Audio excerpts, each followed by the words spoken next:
تطلع بيننا في الكواكب كالبدور بل وأشرف منه يا سيدي خير النبي سيدي خير النبي.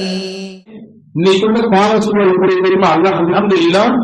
இங்கே அலுவலர்கள் சொன்னார்கள், மாதம் 300 பெண்கள் எங்களுடைய இந்த பெண்கள் பயான் நிகழ்ச்சியை பங்கெடுக்கிறார்கள் என்று. உள்ளபடியே ரொம்ப ஆச்சரியமாக இருக்கிறது. இவ்வளவு பெண்கள் இதை பயன்படுத்துவதற்காக இவர்களோடு உள்ளபடியே பாராட்டுகளும் வாழ்த்துக்களும் சுபசோமனங்களை கொண்டு என்று மனதார நாம் துவா செய்கிறோம். ஏன்னா சாயங்கால நேரம், அதுவும் சண்டே, முக்கியமான நிகழ்ச்சிகள் எல்லாம் நடக்கக்கூடிய சமயம், எல்லாருமே விட்டு தியாகத்தோடு பெண்கள் வர்றாங்கன்னா உள்ளபடியும் பெரிய ஆச்சரியம் தான். சமீபத்தில் ஒரு குடிமகன் ஒன்று சொல்கிறது, மாலை நேரங்களிலே குடும்பத்துக்கு யாராவது விருந்தினர்கள் வந்தால் அந்த வரக்கூடியவங்க பயங்கரமாகலாம், வேண்டாம் போக வேண்டாம், சாயங்கால நேரம் போக வேண்டாம் என்று விருந்தாளிகள் நினைக்கிறாங்களாம். ஏன் நினைக்கிறாங்களாம்? குடும்பத்தோடு எல்லாரும் சீரியல்ல உட்கார்ந்து இருக்காங்க. அப்ப போய் நம்ம வீடு திருப்பினா நம்ம போனா, சந்திக்கிறதுக்கு போனா எந்த விபரீதமும் எந்த ஒரு முகமலர்ச்சியோடு அவர்களை அணுகக்கூடிய அந்த முறையை சமீபத்திய காலத்தில் குறைந்திருக்கிறது என்கின்ற ஒரு செய்தியை சொல்கிறார்கள். ஏன்னா முன்னாடி எல்லாம் பெண்கள் உட்கார்ந்து அனுப்பி பார்க்கிறார்கள். இன்னைக்கு குடும்பமே சொந்தக்கார சீரியல் பார்க்கணும். வேலையில சொல்றது ஒரு வீட்டுல திருட்டு, நிறைய நகை நிறைய பணம் எல்லாம் திருடப்பட்டது. ஆனா திருடனை அந்த குடும்பத்துக்காரங்க கேள்வி பணமா புடிச்சிட்டாங்க. புடிச்சு கொண்டு போய் போலீஸ்ல ஒப்படைச்சாங்க. கூப்பிட்டாங்க, வந்துட்டு காவல்துறை வந்துருச்சு வீட்டுக்கு. பரவாயில்லையா, உங்க வீட்டுல மகன்களையும் திருட வந்த அந்த திருடனை கையில் கனவமா நல்ல நறுக்கி பிடிச்சிட்டீங்களே, எப்படி சிசிடிவி கேமரா வச்சிருக்கிறாரு வீட்டுல அப்படின்னு கேட்டான் போலீஸ். அப்படின்னு அவங்க வீட்டுல சரி, வேற எப்படி பிடிச்சீங்க? ஏதாவது லாம்பர் போகும்போது சத்தம் கழிச்சா பிடிச்சிட்டீங்களா? இல்ல இல்ல பிடிக்கல. பின்ன வேற ஏதாவது எடுத்து போகும்போது ஜாமான் ஏதாவது ஜமான் கீழே விழுந்து அது உங்களுக்கு கேட்டு அப்போது பிடிச்சிங்களா? இல்ல அப்போது பிடிக்கல. இல்ல எப்படியா பிடிச்சீங்க? போலீஸ் கேட்டுச்சு. இல்ல திருட்டு போய் எல்லாத்தையும் திருடிட்டு கடைசியில் நாங்க குடும்பமா உட்காந்து டிவியில சீரியல் பார்த்துட்டு இருந்தோம். அந்த டிவியை எடுத்துக்கலாம், ஆனாலும் நம்ம வீட்டுக்கு திரும்ப வருவதற்காயா அப்படிங்கிறது அப்பதான் உணர்ந்துச்சு, பிடிச்சிட்டோம். வீட்டுல கொண்டு இணைக்கப்படுறது அதுக்குள்ள தெரியாத அளவுக்கு மெய்மனத்தோடு இன்னைக்கு சீரியலை நேரங்களை காலங்களை தொலைத்துக் கொண்டிருக்கக்கூடிய காலகட்டத்திலே இன்னைக்கு அல்லாஹ் இப்படியான மிக சிறப்பான ஒரு அமைப்பான ஒரு ஒழுங்குபடுத்தப்பட்ட ஒரு அமைப்பிலே இந்த நிகழ்ச்சியில் பங்கெடுப்பது சாதாரணமான விஷயம் அல்ல. பெருமானார் ஸல்லல்லாஹு அலைஹி வஸல்லம் அவர்கள் எத்தனை வழிகாட்டுகள் இந்த உம்மத்துக்கு நமக்கு சொல்லிக் கொண்டிருக்கிறார்கள். எதிர்பார்த்த ஒரு வாழ்க்கை அமைப்பு உங்களுக்கு அமையும் சொன்னா எது அமைஞ்சிருக்கோ அதை உங்களுக்கு திருப்திகரமா நீங்க வாழ்க்கையை ஏற்றுக்குங்க என்ற வாழ்க்கையில் மகிழ்ச்சிக்கான கருத்துரை சொன்னார்கள். பொதுவாகவே மனித மனம் இருக்கிறதை கொண்டு மகிழ்ச்சி படாது. எப்பவுமே எது இல்லையோ அதனால் நினைச்சு கொள்ளும். அல்லாஹ் நமக்கு சில விஷயங்களை தந்திருப்பான், அதை கொண்டு திரும்பிக் கொள்ளக்கூடிய மனநிலை மனிதனுக்கு ரொம்பவும் குறைவு. கண்ணாடிக்கு முன்னாடி போயிட்டு அல்லாஹ்வுக்கே நம்ம கரெக்ட்னு சொல்லுவோம். கொஞ்சம் கட்டையா இருக்கும், இல்ல கொஞ்சம் கட்டையா இருந்தா நல்லா இருக்கும். தாடி கொஞ்சம் சுருட்ட முடியா இருக்கு, நீங்க முடியா இருந்தா இன்னும் நல்லா இருக்குமல்ல. கலர் கொஞ்சம் கம்மி, இன்னும் கொஞ்சம் செகண்டா இருந்தா இன்னும் நல்லா இருக்குமல்ல. யாருக்கு? அல்லாஹ்வுக்கே கனெக்ஷன். கண்ணாடிக்கு முன்னாடி போயிட்டு இருக்கிற நிலைகள் நமக்கு தெரியாது. பெருமானார் ஸல்லல்லாஹு அலைஹி வஸல்லம் அழகாக சொல்லிக் கொண்டார்கள், எது உங்கள் வாழ்க்கையில் நடந்தாலும் நன்மைக்குத்தான் என்பதை ஏற்று வாழ்ந்து பழகுங்கள் என்று சொல்லுகின்றார்கள். அசான் தக்கரஹு ஷைஅன் வஹுவ கைருல் லக்கும் வஅசான் துஹிப்பு ஷைஅன் வஹுவ ஷர்ருல் லக்கும் வல்லாஹு யஅலமு அன்தும் லா தஅலமூன். நீங்க சில விஷயத்தை உலகத்துல நல்லது நினைப்பீங்க, ஆனா அதுதான் உங்களுக்கு பெரிய கெடுதியா வந்து நிற்கும். சில விஷயத்தை உலகத்துல நீங்க கெடுதியுமே நினைப்பீங்க, ஆனா அவ்வளவு சில நன்மைகள் உங்களுக்கு இருக்கும். உங்களுக்கு தெரியாது. அல்லாஹ் சொல்றான், உங்களுக்கு தெரியாது, படைச்சவனா எனக்கு எல்லாம் தெரியும். படைச்சவனா எனவே அதை மேனிஃபெக்சரிங் செய்ய இடத்துல நான் இருந்தேன். எது உங்களுக்கு நல்லதுக்கு எனக்கு தெரியும், ஏன் உங்களுக்கு கேள்விக்கு எனக்கு தெரியும். எனவே எப்படியான அமைப்பு உங்கள் வாழ்க்கை போன்று அமைந்திருக்கிறதோ அதை விரும்பிகரமாக ஏற்றுக்கொள்ளுங்கள். எல்லா நன்மைக்கு நம்ம தமிழ்ல சும்மாவும் சொல்லல, இல்ல எல்லா நன்மைக்கு எது நடந்தாலும் கை ஒஃபி குல்லி ஷைஇன் கைர். பெருமானார் ஸல்லல்லாஹு அலைஹி வஸல்லம் எல்லாத்துலயும் ஏதாவது நன்மை இருக்கும். ஒரு ஊர்ல ஒரு அரசரும் மந்திரியும் மாசத்துல ஒருக்க ராத்திரி நேரத்துல அப்படி ஊர் முழுக்க சுற்றுவாங்க. அப்படி நகர்வலம் மக்கள் எல்லாம் எப்படி இருக்கிறாங்க, அவங்களுடைய நிலை எப்படி இருக்குன்றத பார்ப்பாங்க. அப்படி பார்க்க போகும்பொழுது அரசர் என்ன சொல்லுவார், மாறு வேடம் தரித்து கொள்வார். தான் அரசன் யாரும் தெரியக்கூடாது. மாறு வேடத்துல போனாதான் மக்களுடைய உண்மையிலேயே கண்டறிய சொல்லி மாறு வேடத்திலே போவார். அப்படி மாறு வேடத்துக்கு போகும் பொழுது ஒரு நாள் ஒரு காட்டின் வழியாக நடக்கிற சமயத்துல நடந்து போகும்போது கீழே ஒரு பெரிய பாறாங்கல் காலில் தட்டடிச்சு. தட்டின உடனே நகம் பிரிஞ்சு அப்படி போல வெத்த அப்படி கொட்டுது. இப்போ அரசர் சொன்னாரு மந்திரத்தை, என்னையா இது போற வழியில இப்படி இவ்வளவு வெத்த வச்சுச்சே. மந்திரி சொன்னாரு, ஒண்ணு கவலைப்படாதீங்க அரசு, எல்லாம் நன்மைக்கு தான் அப்படின்னாரு. எனக்கு வெத்தம் வருது, உனக்கு நன்மையா? எனக்கு வழி உனக்கு வந்தா தெரியும், நன்மை நான் சொல்றேன். ஓங்கி வச்சுட்டு விட்டாரு. மந்திரி அப்படி குடுக்க வச்சு பக்கத்துல எல்லாம் பால கிணத்துல விழுந்தாரு. தண்ணி இல்ல, வெறும் கிணறு. கடை நன்மைக்கு சொன்னீங்க, நான் வழி அனுபவிக்கிறது உனக்கு நன்மை, இங்கேயே கடை நான் போயிட்டு போயிட்டாரு. கொஞ்சம் நடந்து போனாரு. அந்த 4 காவல்வாசிகள் ஆள் நடமாட்டம் வருகிறது ஒரு பார்த்தவங்க இவரை ஒரே புதியா தூக்கிட்டு போயிட்டாங்க. தூக்கிட்டு போய் அங்க காலத்துக்குள்ள அவங்க மக்கள் எல்லாம் கூட்டிட்டு போய் சபையில கொண்டு வச்சுட்டாங்க. நமக்கு ஒரு ஆளுநை கிடைச்சிட்டாரு, இளைஞனுக்காக வேண்டி பலி கொடுக்கணும், இவர்தான் நீ கொடுக்கணும். இவர் சொன்னாரு, டேய் நீ விட்டுங்கடா, அந்த நாட்டுக்கே நான் மன்னன்டா, இப்படிதான் கூடாங்கன்னு சொல்லிட்டு இருக்கான். யாரையெல்லாம் தூக்குறமோ எல்லா பையனும் மன்னன் சொல்றான். நீ மன்னனா? மன்னர் மூட்டி இருக்காரு. இது உண்மைடா, ஏற்றுக்க முடியும். உன்னை நீ குர்பானிதான். குர்பானி கொடுக்கணும்னு நினைக்கிற சமயத்துல அந்த ஊருடைய பெரியவர்கள் வந்தாரு. வந்ததே கொடுக்காதீங்களா, வேண்டாம்டா, கொடுக்க கூடாதுல. ஏன்னா இப்ப காலில் பாருங்க அடி கொடுக்குது. காலில் தோண்டி நாம் இளைஞர்களுக்காக கொடுக்க முடியாது, விட்டுல அவங்க வீட்டுல போய் வைக்கிறோம் அப்படின்னு சொல்லி அவர் சொன்ன உடனே போன உயிர் அவருக்கு திரும்ப நல்லா இருந்துச்சு. நிம்மதியா திரும்ப வந்து நினைச்சாராம். அந்த மந்திரி சொன்ன நன்மை, நம்ம தான் தெரியாம ஒரு விலை உழைச்சிட்டோம், சரி போகும்போது எப்படியாவது கூட்டி கூட இருக்கணும் அப்படின்னு சொல்லி 4 பேரை கூப்பிட்டு தூக்கி, மந்திரி அவர்களே நீங்க சொன்னது உண்மைதான், நன்மைக்கு சொன்னீங்க, இந்த கல்வி தந்ததுனாலதான் என்னை அவங்க உயிரோடு விட்டாங்க, மன்னிச்சியா அப்படின்னாரு அரசர். மந்திரி சொன்னாரு, கவலைப்படாதீங்க அரசரே, இதுவும் எல்லாம் நன்மைக்குதான் அப்படின்னு. உன்னை இப்படி அடிச்சு கீழே போட்டு நான் வரலன்னா நீ மொத்தமா சென்று இருப்பேன், காட்டு விளம்பரம் உணவாய்ப்பையா, இது நன்மை சொல்றீங்க. ஆமா நன்மைதான். எப்படி சொல்ற, நீங்க தள்ளாம என்னை கூட்டிட்டு போயிருந்தீங்கன்னா உங்களை காயப்பட்டு விட்டுருப்பான், என்னைய கொடுத்து ஒரு மணி விட்டுருப்பான், என்னைய விட்டுருப்பேன். அதை தடுக்கிறதுக்காக வேண்டிதான் எல்லாம் நன்மைக்கு நான் சொன்னேன் என்று அந்த மந்திரி சொன்னதாக ஒரு நீதி கதை நமக்கு சொல்லுகிறது. அன்பு சகோதரிகளே, நபிகள் பெருமானார் ஸல்லல்லாஹு அலைஹி வஸல்லம் கற்றுத்தருகிற பாடமும் அதுதான். பெருமானார் சொன்னார்கள், உங்களுக்கு என்ன பலன் தருமோ அதன் மீது நீங்கள் பேராசை கொள்ளுங்கள்.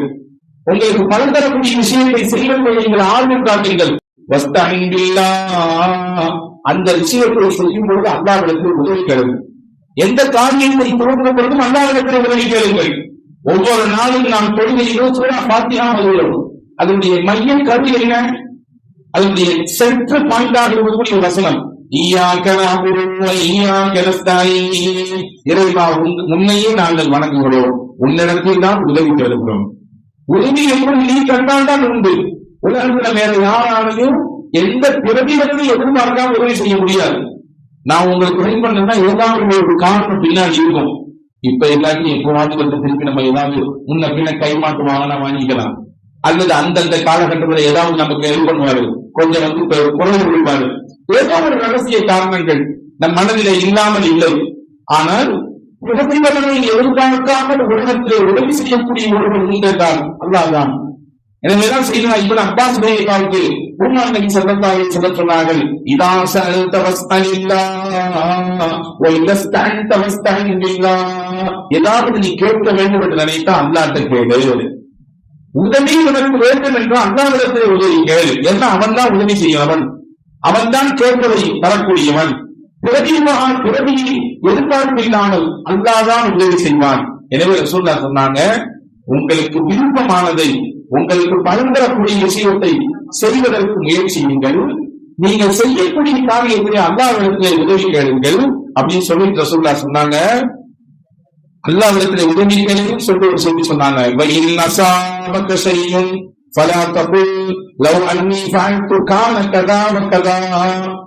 நீங்கள் ஏதாவது காரியம் செய்யும் பொழுது ஏதாவது நீங்க எதிர்பார்க்கிற மாதிரி நடக்கல, கொஞ்சம் முன்ன பின்ன போகுது, நீங்க எதிர்பார்த்த லெவல்ல உங்களுடைய வியாபாரம் போகல, அல்லது நீங்க எதிர்பார்த்த மாதிரி உண்டான நிலையில ஒரு விஷயம் நடக்கணும்னு நினைச்சு நடக்கல, அப்ப சொல்லாதீங்க நான் அப்பவே சொன்னேன், நான் சொன்ன மாதிரி செஞ்சிருந்தா நடந்திருக்கும்.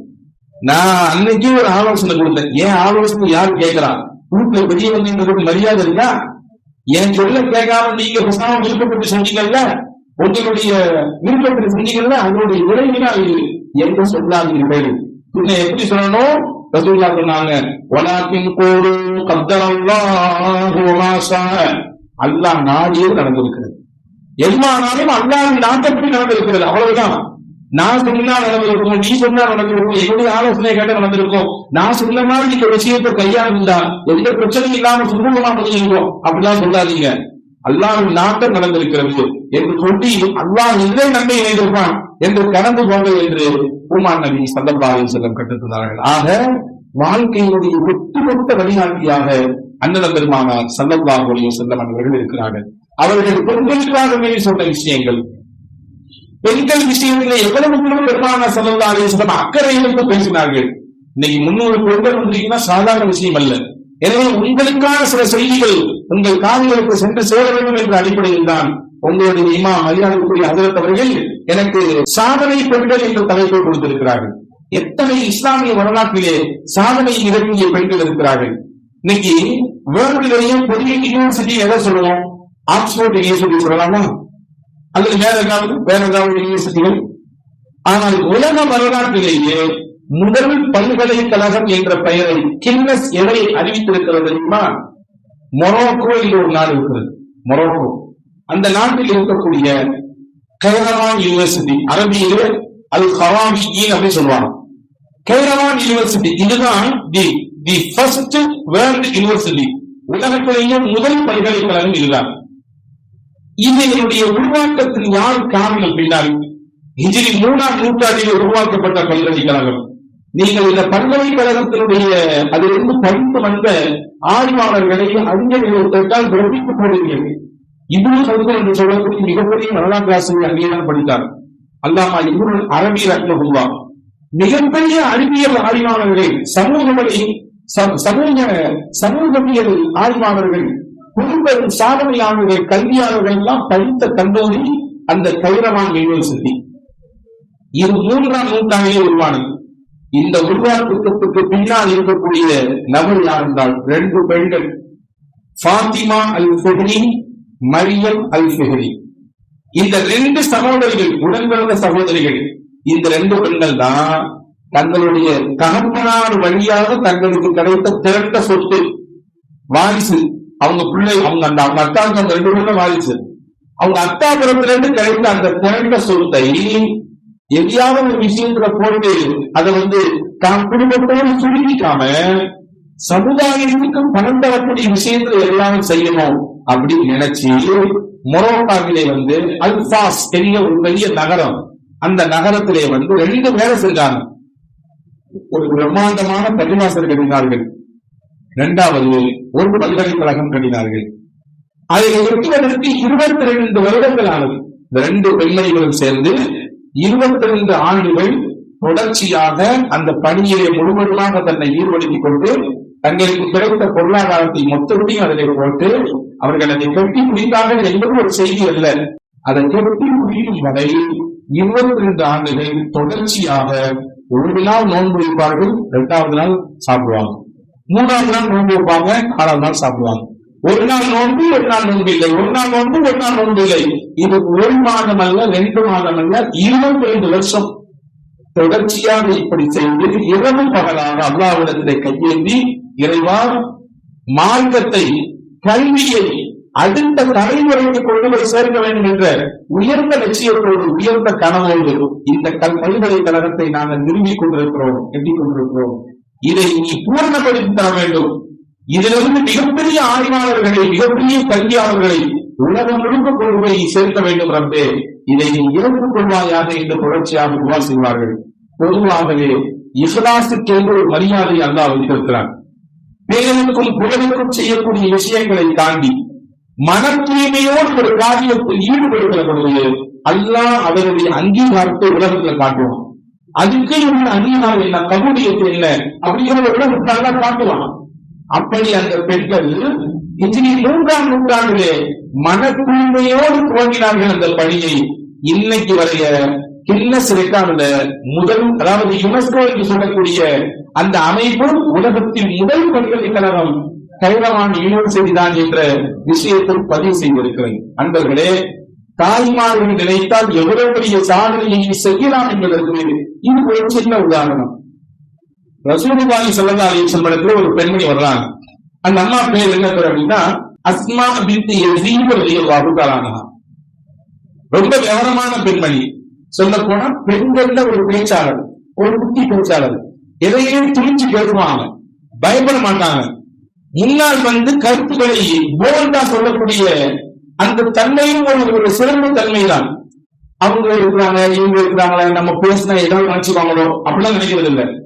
உள்ளதை உள்ளபடி நேருக்கு நேர் பேசக்கூடிய ஆற்றல் அல்லாஹ் எல்லாத்துக்கும் தருவதில்லை. அந்த கடுகு நம்பி நடுவு நம்பி மாதிரி அப்படி குழந்தி பேசுறது அதெல்லாம் இல்லை. ஓப்பன் தான். அது பத்தி அஸ்மாவி ரலியல்லாஹு ரசூலுல்லாஹி வரலாம் வந்தவங்க சொன்னாங்க, இன்னி வாஃபிலத்துன் நிசாஇ இலைக்க யா ரசூலல்லாஹ். அல்லாஹ்வின் தூதர்களே, உங்களிடத்தில் நான் பெண்களின் பிரதிநிதியாக அனுப்பப்பட்டிருக்கிறேன். பெண்கள்லாம் சேர்ந்து என்னை உங்கள்ட்ட அனுப்பி வச்சிருக்காங்க. எதுக்கு தெரியுமா? அவங்க சில கேள்விகள் கேட்க சொன்னாங்க. நான் தான் அந்த கேள்வியை கேட்கறது உங்கள்கிட்ட வந்திருக்கிறேன். என்னமா பெண்கள் தரப்புல வந்திருக்கீங்களா? அப்படி என்ன கேள்வி போறீங்க? கேளுங்களேன். நாங்க ரசூல் ஸல்லல்லாஹு அலைஹி வஸல்லம். அந்த அம்மா சொன்னாங்க, அதிகமாக வந்திருக்கிறது வரப்புர் ரிஜாலி வரப்புல் நிசாஇ அல்லாஹ் வரப்புர் ரிஜாலி வரப்புல் நிசாஇ ஆதம். யா ரசூலல்லாஹ், ஆண்களின் ரப்பும் பெண்களின் ரப்பும் அல்லாஹ் தானே. இது என்ன மாற்றங்கள் இருக்குது? ஆண்களுக்கு யார் ரப்போ அதே ரப்போ, பெண்களுக்கும் ரப்போ. சரி, ஆண்களினுடைய தந்தை யாரு? ஆதம் அலைஹிஸ்ஸலாம். பெண்களின் தந்தை அதுவும் ஆதம் அலைஹிஸ்ஸலாம் தான். சரி, ஆண்களுக்கு தான் தாய் யாரு? ஹவ்வா அலைஹிஸ்ஸலாம். பெண்களுக்கு தாய் அதுவும் ஹவ்வா அலைஹிஸ்ஸலாம் தான். 4ஆவது பாயிண்ட் பிடிச்சாங்க. அதுல ரசூலுல்லாஹி ஸல்லல்லாஹு அலைஹி வஸல்லம் அஸ்மா ரலியல்லாஹு தஆலா وَبَعَثَكَ اللَّهُ عَزَّ وَجَلَّ إِلَى الرِّجَالِ وَالنِّسَاءِ جَمِيعًا. அல்லாஹ்வின் தூதரே, உங்களை அல்லாஹ் ஆண்களுக்கும் பெண்களுக்கும் சேர்த்துத்தான் நபியா அனுப்பியிருக்கான். ரசூலுல்லாஹி ஸல்லல்லாஹு அலைஹி வஸல்லம் ஆமா, ஆண்களுக்கும் நான் நபிதான், பெண்களுக்கும் நான் நபிதான். இதுல சந்தேகம் அப்படின்னா ஆண்களுக்கெல்லாம் நிறைய நன்மைக்கு வழி இருக்குது, பெண்களுக்கு வழி இல்லையா? அவங்களுக்கு ஜமாத் தொழில் இருக்கிறது. ஜமாத்தாக எப்படி கொள்கிறார்கள்? சதாத்துர் ரஜுலி வாஹித். ஒரு மனிதர் தனியாக தொழக்கூடிய தொழிலை விட ஜமாத்தோடு தொழக்கூடிய தொழிலுக்கு 27 மடங்கு நன்மை இருக்கிறது என்று பெருமானார் ஸல்லல்லாஹு அலைஹி வஸல்லம். வேறொரு 25 மடங்கு வந்திருக்குது. ஜமாத்தோடு தொழுகிற பொழுது 27 மடங்கு நன்மை. அது ஆண்களுக்கு இருக்குது, எங்களுக்கு இல்ல. சரி, வானமான ஜும்மா ஒன்னா சேர்ந்து பள்ளிகள் ஒன்று கூடுறாங்க. ஒரு ஜும்மா, அது ஜும்மா ஜும்மா ஒரு ஜும்மாவுக்கும் இன்னொரு ஜும்மாவுக்கும் இடைப்பட்ட காலத்திலே செய்த பாவத்தை அல்லாஹ் அந்த ஒரு ஜும்மாவை கொண்டு அழித்து விடுகிறான். ஜும்மா கூட வந்துட்டா மொத்த பாவமும் அழிஞ்சு போயிடும். நீங்க எல்லாம் இப்படி வச்சுக்க கூடாது, இந்த ஹதீஸை தப்பா புரிஞ்சுக்க கூடாது. அஜரத்து கரெக்டா சொல்லிட்டாரு, பாவத்தெல்லாம் அடிச்சிட வேண்டியதான். ஜும்மா மட்டும் பள்ளியில தலையை கட்டினா போதும், முடிஞ்சு போச்சு, 5 வக்து வேண்டாம் அப்படி புரிஞ்சுக்க கூடாது. பெருமானார் இந்த ஜும்மாவினுடைய மகத்துவத்தை ஊற்றி காண்பிக்கிறார்கள். சொன்னாங்க அந்த பெண்மணி, ஆண்களுக்கு ஜும்மா இருக்கிறது. சரி, 3ஆவது சொன்னாங்க, ஆண்களுக்கு ஜனாசாவில் பங்கெடுக்கக்கூடிய வாய்ப்பு இருக்கிறது. யார் ஒருவர் ஜனாசாவில் பங்கெடுத்து அந்த ஜனாசா தொழுகையில் இருந்து அவரை நல்லடக்கம் செய்யக்கூடிய நிலை வரை அவர் இருந்தால் அவருக்கு 2 கீராத் நன்மை அல்லாஹ் தருவான். சஹாபாக்கள் யார் சொல்ல கீராத்னா என்ன? மிகுந்த ஒரு கீராத் என்பது முதல் மலையில நன்மை. ஒரு முகநடையை பார்ப்பதற்கு தெரியும் அதனுடைய அகண்டு எழுந்திருக்கக்கூடிய அந்த காட்சி எவ்வளவு பிரம்மாண்டமா இருக்கு அப்படின்னு சொல்லி அப்படி வளர்ப்புக்கும் திறப்புக்கும் திருப்பி பார்த்தா 50%, அதாவது விரிந்து நிற்கிறது, காட்சி அளிக்கிறது. ஒரு முகம் அறிவார் ஒரு தீரால், 2 முகம் 2 தீரால். அப்ப ஜமாத்திற்கு சலாத்தில் ஜும்மா இருக்கிறது, ஜனாசா தொழுகை இருக்கிறது, எல்லாவற்றுக்கும் மேலாக ஆண்களுக்கு ஜிஹாத் இருக்கிறது. அல்லாஹ்வின் பாதையிலே ஜிஹாத் செய்யக்கூடிய வாய்ப்பை ஆண்களுக்கு அல்லாஹ் தந்திருக்கிறான். ஜிஹாதினுடைய நன்மை என்ன? அல்லாஹ் இறைவனின் பார்வையிலே போரிடக்கூடிய அந்த முஜாஹிதீன்களுக்கு அல்லாஹ் தரக்கூடிய மரியாதை என்ன? அவர்களுடைய ஒரு சொற்களுக்கு பூமிக்கு வருவதற்கு முன்னால் அவர்கள் பாவங்களை எல்லாம் மன்னிக்கிறார். இதுதான் இருக்குல்ல, எங்களுக்கு இல்லையே தான். பெண்களுக்கு இதுதான் கடமை இல்லையே, ஆண்களுக்கு இதெல்லாம் அவர்களுக்கு யதார்த்தமாகவே அமைந்து போனது. எங்களுக்கெல்லாம் எங்கிட்டு போனாலும் நம்ப வேணுமே, 2 பேரும் சேர்க்காங்க நம்பி எங்களுக்கு வழி சொல்றதுன்னு கேட்டாங்க அந்த அம்மா. பெருமானா ஸல்லல்லாஹு அலைஹி வஸல்லம் சஹாபாக்களை பார்த்து திரும்பி கேட்டாங்க, அஸ்மா கேட்கிற கேள்வி பாத்தீங்களா, எவ்வளவு அறிவார்ந்த கேள்வி கேட்கிறாங்க பாத்தீங்களா? அதே நேரத்தில் எவ்வளவு சுருக்கமான வார்த்தைகளிலே அறிவார்ந்த கேள்வி எப்படி கேட்கிறாங்க பாத்தீங்களா? இந்த மாதிரி வேற ஏதாவது பெண்கள் கேட்டு நீங்க வாழ்ந்துட்டீங்கன்னு கேட்டாங்க சஹாபாக்கள். இப்படி ஏதாவது பெண்கள் கேட்டு நீங்கள் பார்த்ததுங்களா என்று கேட்ட பொழுது சஹாபாக்கள் சொன்னாங்க, யாரும் சொல்லுவா அப்படிலாம் கேட்டாங்க பார்த்தது. ரொம்பவே ஆச்சரியமா இருக்கு அவங்க கேட்கிற கேள்வி. ஸல்லல்லாஹு அலைஹி வஸல்லம் சிரிச்சுட்டே சொன்னாங்க, இந்த மொத்த கூலி உங்களுக்கு வேணும்னு நீங்க ஆசைப்படுறீங்களா? அன்பு தாய்மார்களே, எனதருமை சகோதரிகளே, உங்களுக்கான செய்திதான் இது. பெருமானா ஸல்லல்லாஹு அலைஹி வஸல்லம் உங்களுக்காக சொல்கிறார்கள், உங்களுக்கு ஆண்கள் செய்யக்கூடிய மொத்த நன்மையும் வேண்டுமா? ஜமா தொழுகைக்கு கிடைக்கிற நன்மை, சலாத்துல் ஜும்ஆவுக்கு கிடைக்கக்கூடிய நன்மை, சலாத்துல் ஜனாஸா தொழுகைக்கு கிடைக்கக்கூடிய நன்மை, ஜிஹாதிலே பங்கெடுத்த நன்மை, இது மொத்தமும் வேண்டுமா? உங்கள் கணவனுக்கு நீங்கள் சிறந்த துணையாக இருங்கள். உங்கள் கணவனை மகிழ்விக்கக்கூடிய இடத்தில் உங்களுடைய செயல்பாடுகளை அமைத்துக் கொள்ளுங்கள். எல்லா நன்மை அல்லாஹ் உங்களுக்கு தருவான். ஒரே ஒரு பங்கு, உங்கள் கணவனுக்கு நீங்கள் சிறந்த துணையாக இருங்கள். உங்கள் கணவனை மகிழ்விக்கக்கூடிய இடங்களை நீங்கள் உங்கள் செயல்பாடுகளை அமைத்துக் கொள்ளுங்கள். அல்லாஹ் ஆண்களுக்கு தர்ற மொத்த நன்மை உங்களுக்கு தந்துடுறான். பெருமானா ஸல்லல்லாஹு அலைஹி வஸல்லம் சொன்னாங்க, ஐய மம்ராத்தின் இன்சல்லக خمسها وصامت شهرها واتت بعلها واحسنت فرجها فلتدخل بأي أبواب الجنة شاءت. 4 விஷயத்தை பெண்கள் செய்துவிட்டால் சொர்க்கத்தில் எந்த வாசல் வழியாக வெளியே போகலாம். இன்சல்லக خمسها 5 தொழுகை நேமமாக பேணிக் கொண்டால், வசாமத் ஷஹரஹா ரமதான் மாசம் நோன்பை நிறைவாக நோக்கிவிட்டால், தன் கணவனுக்கு கேட்டு அவருடைய மனம் கோலாமல் அவருக்கு கட்டுப்பட்டு வாழ்ந்து விட்டால், தன் கற்பை பேரை பாதுகாத்துக் கொண்டால், இந்த 4 போது அந்த பெண்ணை அல்லாஹ் சொர்க்கத்தில் சென்று விடுவான். சொர்க்கத்தில் கொண்டு வருவான் என்று பெருமானார் சொல்லவில்லை. சொர்க்கத்துக்கு 8 வாசல் உண்டு. எந்த வாசல் வழியா அந்த பெண்ணு போகணும்னு ஆசைப்படுறாங்களோ அப்படி போய்க்கலாம். இந்த வாசல் வழியா தான் நீங்க எம்டியாகவும் கிடையாது. எந்த வாசல் வழியா அவங்க எம்டியாகவும் விருப்பப்படுறாங்களோ அந்த வாசல் வழியாக போகலாம் என்றாக பெருமானார் ஸல்லல்லாஹு அலைஹி வஸல்லம். அன்புக்குரிய தாய்மார்களே, நம்முடைய நிலைப்பாடுகளை அப்படி அமைத்துக் கொள்ள வேண்டும். பெருமானார் ஆண்களை பார்த்து சொன்னார்கள், அலா உஹ்பிருக்கும் பிகைரிமா ஒரு மனிதன் உலகத்திலே அவனுக்கு கிடைக்கக்கூடிய பெரிய பொக்கிஷம் என்ன என்று நான் சொல்லட்டுமான்னு கேட்டாங்க ரசூலுல்லாஹ். உலகத்திலே பெரிய பொக்கிஷம் இல்லைங்க, பெரிய அல்லது நல்ல எதிர்பார்க்கக்கூடிய இடத்துல ஒரு லட்சுமியான லைஃப், அல்லது நம்ம போகக்கூடிய ஒரு தொழில் நிறுவனம் வேற பெரிய வெள்ளம் என்ன, பெரிய பொக்கிஷம் என்ன ரசூலுல்லாஹ் சொன்னாங்க, ஒரு நல்லொழுக்கமுள்ள பெண்மணி ஒரு மனிதனுக்கு மனைவியாக கிடைப்பது இல்லையா? ஒரு நல்லொழுக்கமுள்ள பெண்மணி மனைவியாக கிடைப்பது. இன்னைக்கு வீடுகள் இருந்தாலும் ஒரே கோரத்தனமா இருக்குது இல்ல. ஒரு வீட்டுல கணவன் சாப்பிட உட்கார்ந்து சாப்பிடும் போது சட்டம் போடுவாரு மனைவியும், உன்னை எந்த தடவை சொல்லியிருக்கேன் மொபைல பார்த்துக்கிட்டே போன் சமைக்காதன்னு சொல்லி. ஏன்னா இன்னைக்கு மொபைல்கள் தான் வீட்டுல ஆண்டுகிட்டு இருக்குது. வீட்டுல மனுஷ மக்களோடு பிரச்சனை இல்லையோ, வீட்டுக்கு வந்து சொல்ல போனா பெட்ரூம் மொபைலோடயே இருக்கிறோம். வீட்டுல அம்மாமார்கள் கதறாங்க, இவ்வளவு நேரம் இதெல்லாம் கட்டி ஆண்டிங்க, இங்க வந்தாலும் நீங்க மனுஷனுக்கு முதல்ல பார்த்து பேசுங்களேன் அப்படின்னு இல்லையா? அந்த அம்மாவை சத்தம் போடுறாரு. இவங்க எத்தனை தடவை சொல்லியிருக்கேன், சாப்பாடு சமைக்கும் போது மொபைல்ல பார்த்து சமைக்காதது. புளிச்சாருல புளியும் இல்லை, உப்பும் இல்லை, உரப்பும் இல்லை, ஒரு மண்ணும் இல்லை. அந்த அம்மா அங்கேயும் திரும்பி பதில் சொல்லிட்டான். நானும் உங்க எத்தனை தடவை சொல்லிருக்கேன், போனை பார்த்துக்கிட்டே சாப்பிடாதீங்க. போனை பார்த்துக்கிட்டே புளிச்சாரு நினைச்சு பச்சை தண்ணி எங்க ஊட்டி சாப்பிடுறீங்க? பச்சை தண்ணியில உப்பு இருக்குமா, உரப்பு இருக்குமா, ஏதாவது புளி இருக்குமா? ஒண்ணும் இருக்காது.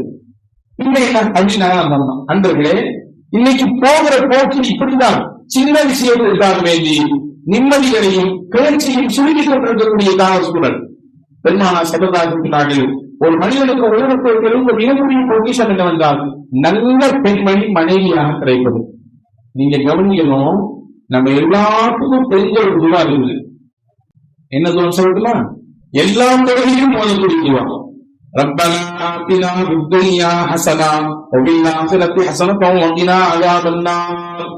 இது என்ன துவா தெரியுங்களா? ரொம்ப மகத்துவமான துவா, குர்ஆன் சொல்லக்கூடிய துவா. காபத்துல்லாஹ் தவாஃப் செய்யணும்.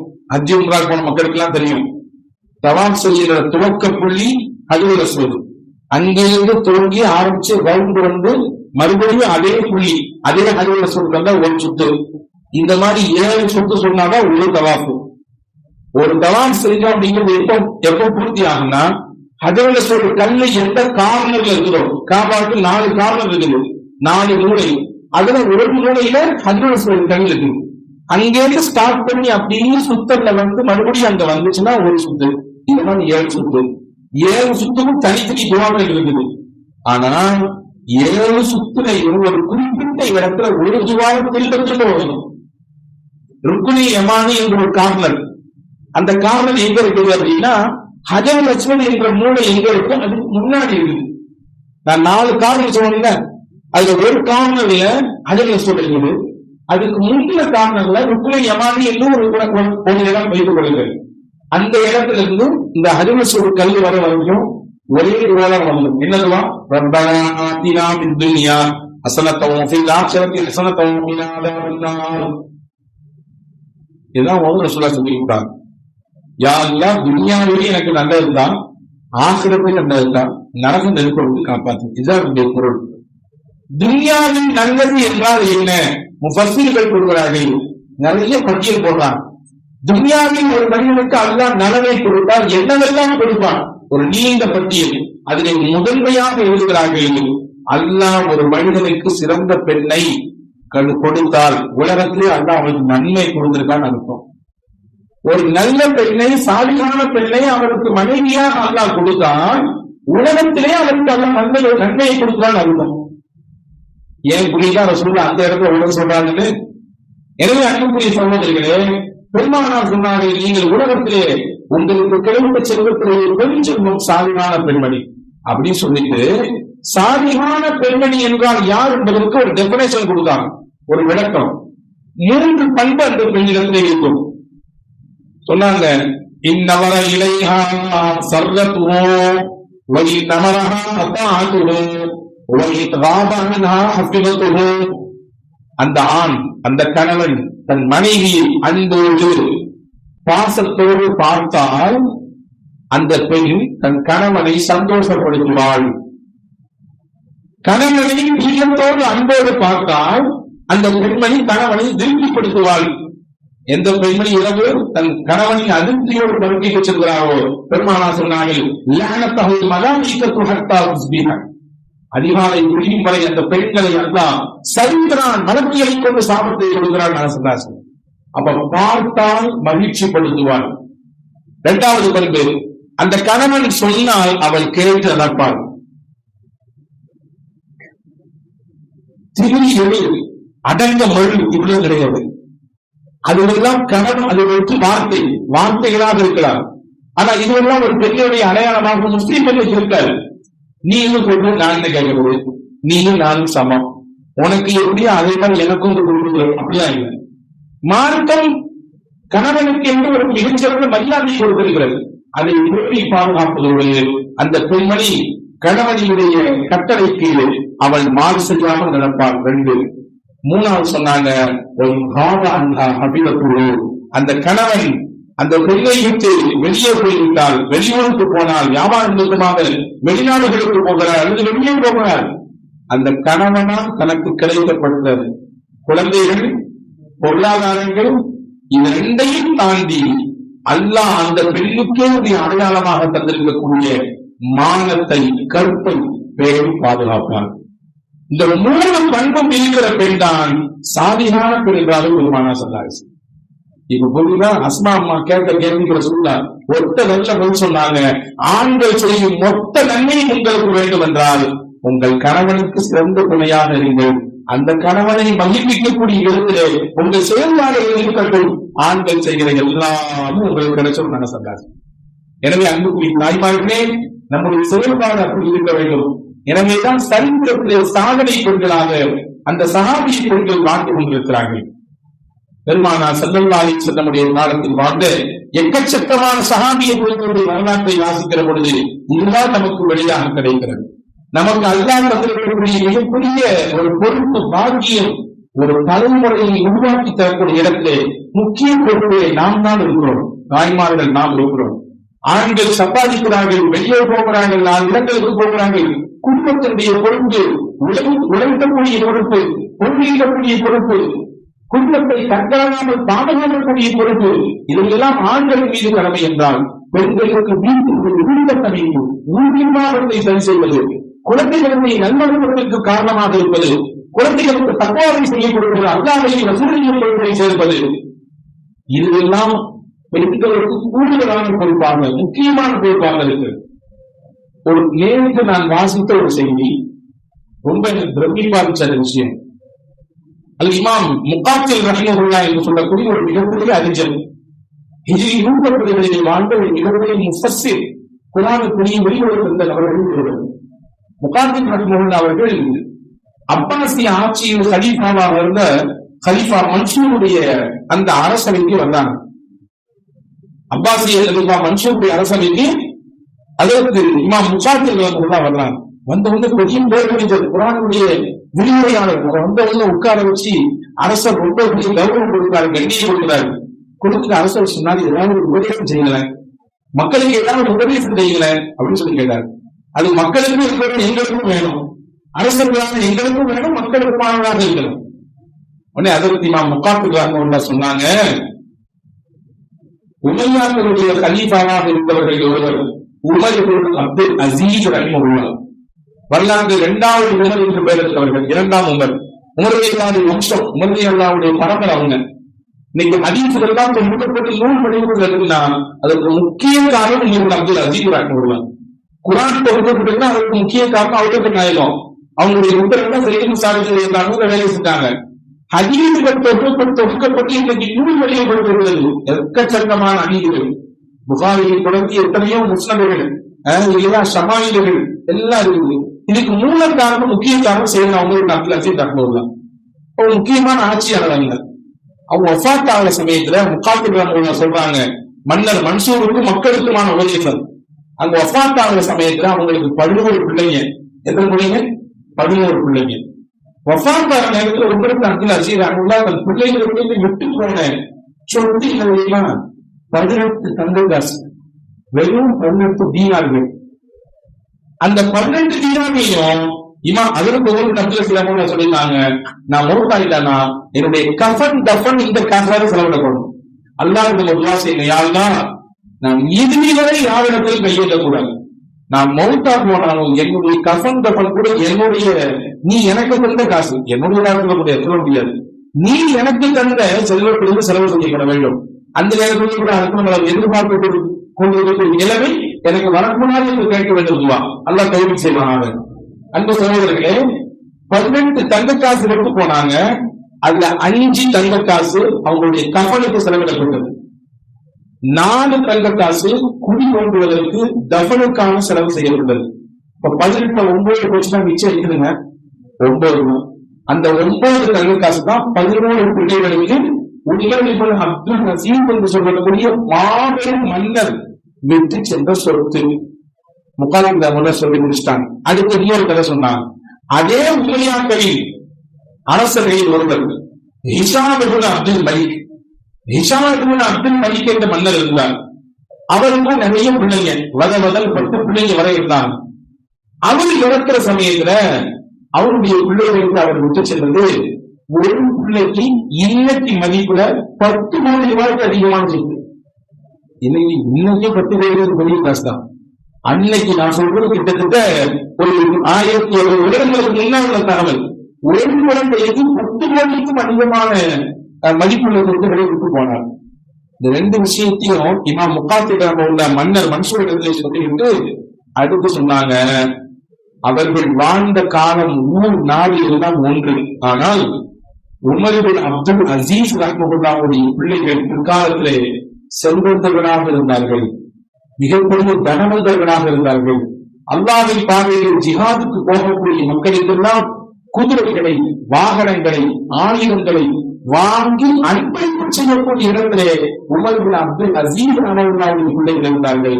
ஆனால் மன்னர் ஹிஷாம் இப்னு அப்துல் மலிக்கினுடைய பிள்ளைகள் பள்ளிவாசல்களிலே கையெழுத்துள்ளவர்களாக இருந்தார்கள். பள்ளிவாசல்களை யாசகம் செய்யக்கூடிய நிலையில் ஒரு நிலைப்பாடு மாறிவிட்டது. 2ஐயும் சொல்லிட்டு இமாம் முகாத்திப் ரஹ்மத்துல்லாஹ் தொடர்றாங்க. உமர் இப்னு அப்துல் அசீஸ் ரஹ்மத்துல்லாஹ் இடத்திலே மௌத்தான நேரத்திலே மக்கள் எல்லாம் கேட்டாங்கன்னா, உங்களுக்கு 11 பிள்ளைங்க, வெறும் 18 தங்க காசு விட்டுட்டு போறீங்க, அதுலயும் உங்களுக்கு அஃபோர்ட் செலவு மாறி மிச்ச பாதியில என்னத்தை அவங்க கொண்டு வர முடியும், என்னத்தை பெருசா செய்தி விஷயம் கொண்டே இருக்கு, இப்படியா நடுவுல போறீங்க பிள்ளைங்க அப்படின்னு கேட்கும் பொழுது உமர் இப்னு அப்துல் அசீஸ் ரஹ்மத்துல்லாஹ் சொன்னாங்க, அந்த தாய்மார்களே, நம் எல்லோருக்குமான செய்தி இது, பெற்றோர்களாக இருக்கிற ஒவ்வொருவருக்குமான செய்தி இது.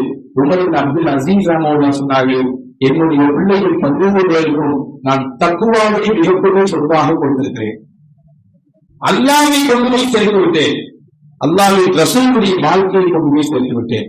இந்த 2ம் நிச்சயமாக அவர்களை பாதுகாக்கும். அவர்கள் இதுவரை கரை சேர்வார்கள், வாழ்க்கையை இழுந்து கொள்ள மாட்டார்கள், அவர்கள் தோல்வி கொள்ள மாட்டார்கள், செல்வம் இல்லாமல் நடுத்தரத்தில் வந்து நின்று அடுத்தவர்களுக்கு கையேற்றக்கூடிய சூழலில் அவர்கள் தள்ளப்பட மாட்டார்கள். நிச்சயமாக அல்லாஹ் அவர்களுக்கு செல்வத்தை தருவான். இந்த தக்குவாவை கூட அவர்கள் அல்லாஹ் வாங்கிக்குவாங்க. யார் அல்லாஹ்வை பயந்து வாழ்றாங்களோ, தக்குவாவுள்ள வாழ்க்கை வாழ்றாங்களோ, அல்லாஹ் எல்லா இடத்துக்கும் அவங்க இருக்கார், அவங்களை கொண்டு போய் சேர்ப்பான். அறியாத குலத்திலிருந்து, நாடாத குலத்திலிருந்து அல்லாஹ் ரிஸ்க கொண்டு வருவோம். நினைச்சு பார்க்கிறதே அந்த இடத்துல எல்லாம் ஒரு ரிஸ்க் வரும். இது அல்லாஹ் கொடுக்கலாம். எப்படி கொடுக்கிறான்? தக்குவாவுக்கு அல்லாஹ் கொடுக்கக்கூடிய வழியாக. எனவே அதுதான் பெரிய சொத்தா கொடுக்குறீங்க. நிச்சயமா அல்லாஹ் உங்களுக்கு எல்லாத்தையும் கொடுப்பான் என்று உமர் இப்னு அப்துல் அசீஸ் ரஹ்மத்துல்லாஹ் சொன்னதாக நாம் வரலாற்றிலே பார்க்கிறோம். இந்த செய்தியை நான் சொல்வதனாலே நீங்கள் தவறான ஒரு கருத்தை உருவாக்கி விடக்கூடாது. அப்படின்னா நம்ம போகும்போது பிள்ளைகளுக்கு எதையும் சேர்த்து வைக்காம மொத்தமா வலிச்சு எடுத்து போகணும்னு வைக்கக்கூடாது. போதுமானவரை முடிந்த அளவுக்கு பொறுப்பது சிறப்பு தான். ரசூலுல்லாஹி ஸல்லல்லாஹு அலைஹி வஸல்லம் நபி வக்காஸ் ரலியல்லாஹு அவர்கள் நோய்வாய்ப்பட்டு நகை சாதிக்க போனாங்க. மொத்த சொத்தையும் நான் உங்களுக்கு அல்லாஹ்வை தருவேன் சொல்லி சாஹிப் நபி வக்காஸ் ரலியல்லாஹு சொல்லும் பொழுது ரசூலுல்லாஹ் வேண்டாம் சொல்றாங்க. 1/3 பங்கு தான் வாங்கிக்கிறாங்க. அதுவே அதிகம் தான். இருந்தாலும் உங்கள் பிள்ளைகளை நீங்கள் அடுத்த வருடத்திலே எதிர்பார்க்கக்கூடிய சூழலை விட்டுச் செல்வதை விட அவர்களை தன்னிலையோடு விட்டுச் செல்வதுதான் சிறப்பு என்று பெருமானார் ஸல்லல்லாஹு அலைஹி வஸல்லம் சொல்லி கொடுத்தாங்க. அப்ப நம்ம அவர்களுக்கு தேவையாக விடணும். ஆனால் அது மட்டுமே அவர்களை காக்கும் என்று நம்பிவிடக்கூடாது.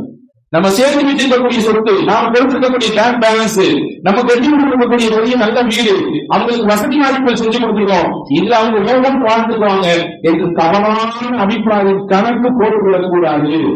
அல்லாஹ் ரசூலை கொடுத்தால்தான் நாம் சேர்த்து கொடுத்த சொத்துக்குள் அவர்களை காப்பாற்றும். அல்லாஹ் ரசூலை நாம் கொடுக்க தவறினால், அல்லாஹ் ரசூலை அவர்களின் உள்ளங்களை கொண்டு சேர்க்கவில்லை என்றால், நாம் கோடி கோடியாக சேர்ந்து கொடுத்திருந்தாலும் அதுவெல்லாம் காற்றில் பஞ்சாய் பறந்து போய்விடும். ஹிஷாம் இப்னு அப்துல் மலிக்கினுடைய பிள்ளைகளுக்கு பறந்து போனதை போல. இதுதான் இந்த தகவல். அன்பு சகோதரர்களே, பெருமானார் ஸல்லல்லாஹு அலைஹி வஸல்லம் அப்படியான ஒரு முன்மாதிரியை பெண்கள் விஷயத்தை நமக்கு காட்டி தந்திருக்கிறார்கள். ரசூலுல்லாஹி ஸல்லல்லாஹு அலைஹி வஸல்லம் வரலாற்றிலே இப்படி ஒரு செய்தி பதிவாக இருக்கிறது. பாருங்களே, அபூ சலமா, உம்மு சலமா என்று தம்பதிகள் வாழ்ந்தாங்க. அதாவது கணவன் மனைவி எப்படி வாழணுங்கிறது, இந்த மாதிரியான ஒரு மாதம் நமக்கு மிகப்பெரிய நமக்கு ஒரு முடிவு இந்த மாதிரி இருக்கு. கணவன் மனைவி இந்த வாழ்க்கையை கூட இன்னைக்கு நிறைய இடங்கள்ல எப்படி இருக்கு ஓட்டிட்டு அப்படின்னு சொல்றதுதான் கதையா தெரியுது இல்லையா? நிறைய பேச்சுவார்த்தை இல்லை, பேசினா எதுவும் ரொம்ப ஏதாவது ரொம்ப பிடிச்சி நிலை வருவதற்காக வேண்டி சுருக்கிட்ட பேச அப்படின்னு சொல்றவங்க கேட்டிருக்கோம். 3 நாள் பஞ்சாயத்து பேசுறது இல்லை, அதாவது தேவையெல்லாம் பேசுறது இல்லை. 2 பேரும் தாமரை போயிட்டு இருக்காங்க. போகிற இடையில டிராபிக்ல சிக்னல் நிக்கிறதுன்னு சொல்றது. அந்த நேரம் ஓரத்துல 2 மாடு அங்கே கிராஸ் பண்ணி போடுறோம். நம்மால் சும்மா இருக்கணும், ஏதாவது நோக்கி பார்க்கலாமே சொல்லி, ஏமா பாத்தியா உங்க சொந்தக்காரங்கெல்லாம் நடந்து போறாங்க பாரு அப்படின்னு இவங்க இருக்க. அந்த அம்மா எப்படி நீங்க வாயை திறப்பீங்க நான் பதில் சொல்லாம காத்துக்கிட்டு மாதிரி. ஆமா ஆமா, அந்த முன்னாடி போய் என் மாமனாரு, பின்னாடி இருந்து மாமியாரு, அங்கிட்டு வர்றது நாற்பதாயிரம் சொல்லம்மா. இவர் நினைச்சாரு நம்ம சும்மாவே இருக்காங்க, தேவையில்லாம வாயை கொடுத்து முன்னாடி இவங்க நினைச்சாரு இல்லையா? இன்னைக்கு அப்படிதான் போகுது. ஆனால் சகாபிய பெண்கள் ஆண்கள் எப்படியான உன்னதமான உலகம் அபூசலமானதை எல்லாம் உன்னுசலமானதை எல்லாம். அதாவது இங்க ஒரு அமைப்பு இருக்குது, நிறைய நேரம் இந்த அமைப்பு இல்லை. ஆண்கள் நல்ல விஷயங்கள் கேட்கறதுக்கு வர்றாங்க, ஆனா பெண்களுக்கு அந்த மாதிரியான சூழல் எல்லா இடத்துலையும் இல்லை. கேட்கக்கூடிய நான் நல்ல விஷயங்களை கொண்டு போய் நம்முடைய வீடுகளிலே சேர்ந்துவிட வேண்டும். நம் குடும்பத்தை பெண்கள் காதலுக்கு கொண்டு போய் சேர்ந்துவிட வேண்டும். சொன்னாங்க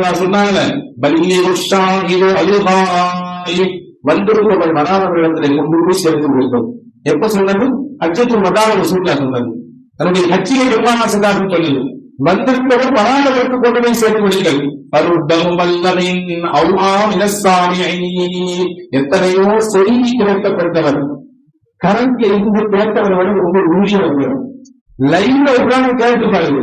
அவர்கள் அந்த விஷயத்துல உறுதியா இருந்ததை விட வேற எங்கேயோ இருந்து இந்த செய்தி காரணம் கிடைச்சிருக்கோம், ஆண்டவரை எடுத்து வாழ்க்கையில ஃபாலோ பண்ணுவாங்க. இது ரொம்ப நடக்கும் என்று பெருமானார் இருந்தாங்க. அப்ப நம்ம நல்ல விஷயங்கள் கேட்டால் ஒரு பதிவு கொடுக்க வேண்டும். அதுக்கு அபூசலம் அவர்கள் ரசூலுல்லாஹி சபையில் உட்கார்ந்துதான் உட்கார்ந்து ரசூலுல்லாஹி செய்தி சொன்னாங்க. மாமி முஸ்லிம் துஸீபுஹு முஸீபத்துன் ஃபயகூலு மா அமரஹுல்லாஹ் இன்னா லில்லாஹி வ இன்னா இலைஹி ராஜிஊன் அல்லாஹும்ம அஜிர்னி பி முஸீபத்தி வக்லிஃப் லீ கைரன் மின்ஹா. ஒரு முஸ்லிமுக்கு அல்லாஹ் ஒரு சோதனையை கொடுத்தால், ஒரு இறப்பை கொடுத்தால், ஒரு கஷ்டத்தை கொடுத்தால் அவன் என்ன சொல்ல வேண்டும்? அல்லாஹ்வின் நாட்டம் நடந்திருக்குது, இன்னா லில்லாஹி வ இன்னா இலைஹி ராஜிஊன் அப்படின்னு சொல்லிட்டு சொல்லணும். இந்த பயான்களை தான் உங்களுக்கு செய்தி கல்வியில் வேணும். இந்த விஷயத்தை உருவாக்கி நீங்க எழுதிருக்கோம். எந்த இழப்பு ஏற்பட்டாலும், எந்த சோகம் ஏற்பட்டாலும், எந்த சோதனை ஏற்பட்டாலும் அவர் எனக்கு ஏற்பட்ட இந்த சோதனையை நீங்களே எனக்கு கூலி வருவாயாக. நான் ஒரு விஷயத்தை இழந்திருப்பேன், எனக்கு ஏற்பட்ட இழப்பு உயிர் இழப்பு, பொருளாதார இழப்பு, நான் நம்பி இருந்த நம்பிக்கையை இழந்திருப்பேன், பெரிய அடி எனக்கு வியாபாரத்தில் இழப்பு. நான் இந்த இழப்புக்கு நீங்க தான் எனக்கு கூலி தர வேண்டும் அப்படின்னு சொல்லிட்டு நான் இழந்ததை விட சிறந்ததை எனக்கு தர வேண்டும். எவ்வளவு அழகான கருத்தோடு போகவில்லை. நான் எதை இழந்திருக்கணும் அதை விட சிறப்பானது எனக்கு நீ தர வேண்டும் என்று துவா சொன்னார்.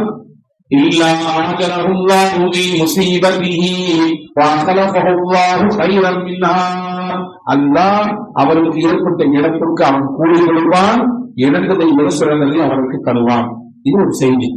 ரசூலுல்லாஹ் சொன்னாங்க, அபூசலமா முன்னாடி உட்கார்ந்து கேட்டாலும் வீட்டுக்கு போய் தன்னுடைய மனைவி, நெருக்கமான அன்பான மனைவி, அதற்கு உம்மு சலமா இந்த செய்தி சொன்னாங்க.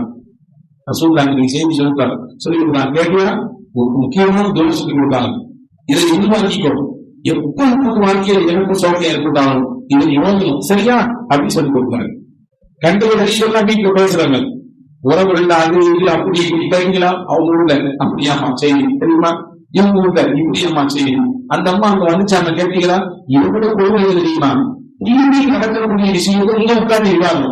ஒரு வீட்டுல முசல்லா கூட நம்ம அல்லாஹ் யாரெல்லாம் எப்படியாவது இறங்கக்கூடிய சீரியல்ல மாமியார் கோட்டையிலிருந்து மறுபடியும் காப்பாற்றி இந்த ஊர்ல அன்பு பெருசா நடக்குது.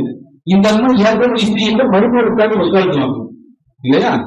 இப்படி எல்லாரும் நடக்கக்கூடிய இடங்களில நல்ல விஷயங்களை பகிர்ந்தவர்கள் இல்லை. ரொம்ப சில சொல்லி கொடுத்தாங்க. கொஞ்ச நாள் கழிச்சு உணர்ச்சி யுத்தம் நடந்துச்சு. அந்த யுத்தத்துக்கு அபூசலமா போனாங்க. உங்களுக்கு ஒரு காயம் ஏற்பட்டுச்சு. அந்த காயம் யுத்த முடிந்ததற்கு பிறகு கொஞ்சம் கொஞ்சமாக பெருசாகி கடைசியில் அந்த காயமே அவர்கள் மூச்சை வாங்கிவிட்டது, அவர்கள் உயிரை பறித்துவிட்டது, இறந்துட்டாங்க. அவ்வளவு சிலமாக அப்படி ஒரு அந்நியோடியம் மட்டும் இல்ல, மதீனால அவங்க குடும்பத்துக்கு ஆதரவு யாருமே இல்லை. தெரிஞ்சவங்க, வழக்கமானவங்க, உறவுக்காரங்க, வாங்கின இடம், கொடுத்த எதுவும் கிடையாது. இவங்க அம்மா அப்பா, அவங்க அம்மா அப்பா யாரும் இல்லை. இந்த கணவன் மனைவி பிள்ளைகளுக்கு ஒரு குட்டி குடும்பத்தில் வாழ்ந்த அந்த பெண்மணிக்கு கணவனை இழப்பு, அந்த இழப்புல இருந்து நீ வாழ்ந்த எவ்வளவு பெரிய சோழர்கள் வந்திருக்கும், எவ்வளவு பெரிய கஷ்டம் வந்திருக்கும். சின்ன குட்டி பிள்ளைங்க, 4-5 பிள்ளைங்க, இந்த பிள்ளைங்க வச்சு தகவலையா அந்த உண்மைமா நிற்கிறாங்க. அன்புக்கு அன்பாக, அரவணைப்பாக, ஆதரவுக்கு ஆதரவாக இல்லை. தன் அன்பு கணவன் திடீர்னு ஒப்பாக இல்லாங்க, சிறு வயசு வரணும், நீ கலங்கி கொண்டாங்கன்னு சொல்லணும். இதுதான் ஒரு ஞாபகம். ரசூலுல்லாஹ் இருந்து கேட்க வந்த அந்த ஹதீஸ் அவர் ஓடுனாங்க, இல்லாத அவருக்கு இந்த தூரம் ஓடுனாங்க, அப்படின்னு ஓடிட்டு அழுதுட்டே சொன்னாங்க,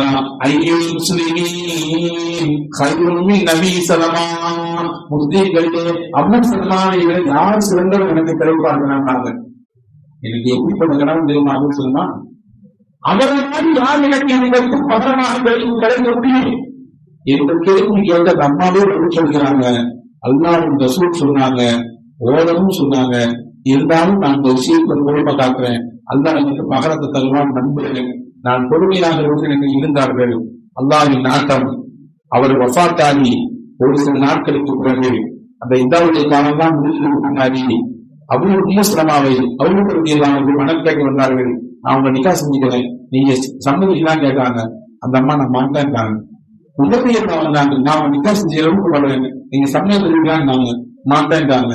ஒரு சில நாட்கள் குறிச்சு ரசூல் ஸல்லல்லாஹு கூட இருந்தாங்க, உங்களை நான் நிக்கா செய்யணும்னு ஆசைப்படுறேன், நீங்க என்ன சொல்றீங்கன்னு கேட்டாங்க. அந்த அம்மா சொன்னாங்க, யாரும் சொல்லலாம் எனக்கு நிக்கா செய்யறது பெருசு இல்ல, எனக்கு பிள்ளைகள் அதிகமா இருக்குது, 2வது எனக்கு ஒரு விமர்சனம் அதிகமா வரும், ஒரு கோபம் அதிகமா வரும். அதற்கு ரசூலுல்லாஹ் ஸல்லல்லாஹு சொன்னாங்க, உங்க பிள்ளைகள் தான் அது ஏன் பிள்ளைகள் தான், உங்களை எப்ப நான் நிக்கா செஞ்சீங்களோ உங்க பிள்ளைகளுக்கு நான் பிள்ளைகள் நான் பார்த்துக்குவேன். நான் அல்லாஹ்வுக்கு துஆ செய்ய உங்க ரோசத்தை அல்லாஹ் அழிக்கணும், நான் அல்லாஹ்வுக்கு துஆ செய்ய உங்க பிள்ளைகளுக்கு ரோசத்தை அல்லாஹ் மாற்றி போடுவார் என்று சொல்லி மனம் சம்மதத்தை வாங்கி அதற்கு ரசூலுல்லாஹி ஸல்லல்லாஹு அலைஹி வஸல்லம் அவர்களே உம்மு சலமாவின் கணவனாக மாறினார்கள். இங்கே நமக்கு செய்தி என்னன்னா, ரசூலுல்லாஹ் சொன்னாங்க அந்த அம்மா அதை பொறுமையோடு பின்வாங்கி கொண்டதினாலே, அந்த இழப்பை தாங்கிக் கொண்டதினாலே, அல்லாஹ்விடத்திலே நன்மையை ஆதரவு வைத்ததினாலே அல்லாஹ் சிறந்த பலத்தை கொடுத்தான். ஒருவரையும் நாம் நம்பிக்கை இழக்கக்கூடாது. அல்லாஹ்வின் பாதையில் நீங்கள் என்ன கொடுத்தாலும் அல்லாஹ் மகரம் கொடுப்பான். அதே மாதிரி என்ன இழந்தாலும் அல்லாஹ் மகரம் கொடுப்பான். பொறுமையாக இருந்தார். எல்லாத்தையும் பேசுறதுனா பேசிவிட்டு, சலம்புறதுகள் தான் சிலப்பிட்டு, உடம்புறதுகள் தான் புடமை நடிவிட்டு, கடைசியை சொல்றது சரி சரி அல்லாஹ் என்ன செய்ய முடியும், ஒரு போயிடுவோம், எப்போ எல்லாம் முடிஞ்சு கடைசியில இதுவல்ல.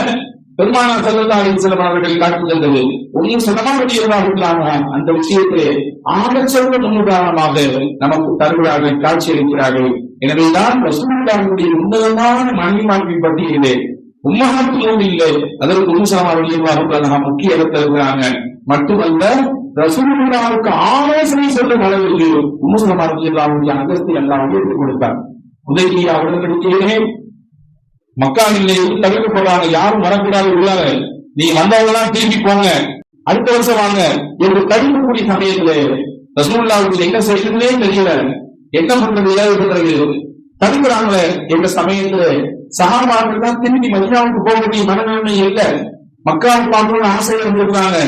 என்றாலும் ரசூலுல்லாஹ் சொல்றாங்க திரும்பி போக, என்ன பண்றது அப்படி தடுமாற்றம் நிற்கும் பொழுது உம்மு சலமா இருந்தால்தான் அதற்கு ரசூலுல்லாஹி ஸல்லல்லாஹு அலைஹி வஸல்லம் ஆலோசனை சொன்னாங்க, நபியே இந்த பிரச்சனைக்கு நான் தீர்வு சொல்றேன் கேட்கலான்னு கேட்டாங்க. மனைவிமார்களுடைய சில விஷயங்களை செய்யப்பட்டுக்கணும், அதுல நல்ல விஷயங்கள் நிறைய ஆகிய வச்சிருக்கிறாங்க, அனுபவம் நிறைய இருக்கும் போல தெரியுது, நிறைய நல்ல வழிகாட்டுதல்கள் கிடைக்கும் இல்லையா. பெருமானார் ஸல்லல்லாஹு அலைஹி வஸல்லம் மனைவிமார்களுடைய ஆலோசனைக்கு முன்னுரிமை கொடுத்திருக்காங்க. நீங்க முஸ்தா அங்கே சொல்லுவாங்க, ஒரு ஊரில் ஒரு பெரிய குத்துச்சண்டை மாஸ்டர் இருந்தாங்க, குத்துச்சண்டை பயிற்சி கொடுக்கிறது. அவருக்கு நிறைய ஸ்டூடெண்ட்ஸ் படிச்சாங்க. ஒரு ஸ்டூடெண்ட் நல்லா படிச்சான், அவனுக்கு ஏற்கனவே எல்லாத்தையும் சொல்லிக் கொடுக்குறது, கொஞ்சம் ஆனா அவன் மனசு எல்லாத்தையும் இறந்து சொல்லிக் கொடுக்குறாரு. சொல்லிக் கொடுக்கணும். அவனுக்கு கெத்தி எப்படி போச்சு.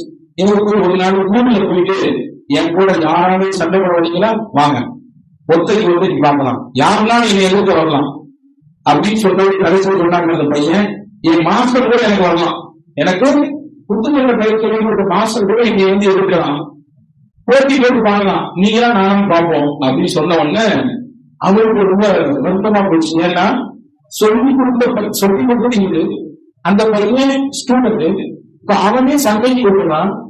இவனுக்கு 30 நாள் தெரியும், இருந்தாலும் வயசாகி போச்சு. அந்த பையன் இளவட்ட பையன், அவனோட கொள்கை எல்லாவது முன்னெடுத்து நடந்து தோல்வி போயிடலாம். இவனுக்கு வந்து ஒரு சின்ன ஒரு கவடாங்க என்ன சொல்றது, வீட்டுல அங்கிருந்து நடக்காட்டிருக்காரு. அந்த அம்மா கேட்டுச்சு வீட்டுல மனைவி, என்ன பிரச்சனை, எந்த படிச்ச பையன் நீங்களும் சண்டைக்கு கொடுக்கணும், அவனுக்கு தோற்று வந்தா அவமானம் பண்ண, அதான் பிரச்சனையா? ஆமா, சரி கொஞ்சம் இல்லையா, அது நேரம் அலுவலகத்துக்கு போச்சு.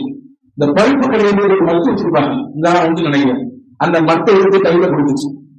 அவருக்கு நீ பார்த்தா மேலே கேள்வி, குத்துச்சண்டைக்கு எனக்கு எடுத்து மத்துன்னு கேட்பாரு, ஒண்ணு பேசக்கூடாது, கொண்டு போங்க கேட்டுருப்பான். இதை கொண்டு போங்க, நிச்சயமா இருக்கு. மத்த தூக்கி தோட்ட கடா வச்ச மாதிரி வெளியே தூக்கி தோட்ட வச்சு நம்மால ஸ்டேஜுக்கு உள்ள போறாரு. எல்லாரும் பாக்குறாங்க, மாஸ்டர் இருக்காங்க.